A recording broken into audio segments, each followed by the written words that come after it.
rasa wajar saya ucapkan jutaan terima kasih dan tahniah kepada Yayasan Johor Corporation dan semua yang terlibat dalam program pada pagi ini, iaitu penyampaian bantuan dalam bentuk kewangan dan juga barang keperluan kepada penduduk kampung di kawasan kepulauan daerah Mersing.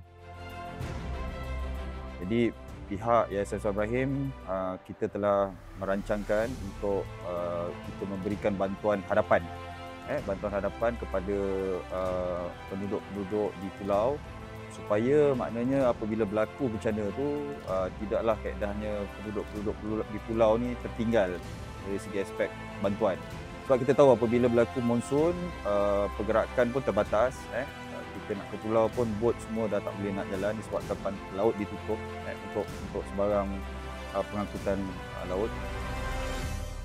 Bantuan yang diberi oleh Yayasan Johor Corporation dengan Yayasan Sultan Ibrahim ni amat membantulah meringankan beban.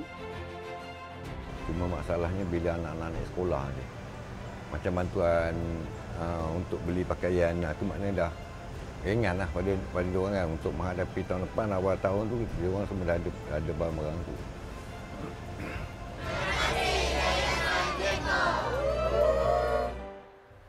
Saya mengucapkan ribuan terima kasih kepada Yayasan Jacob dan Yayasan Sultan Ibrahim dengan sumbangan bantuan monsun Timur Laut kepada komuniti pulau di daerah Mersing.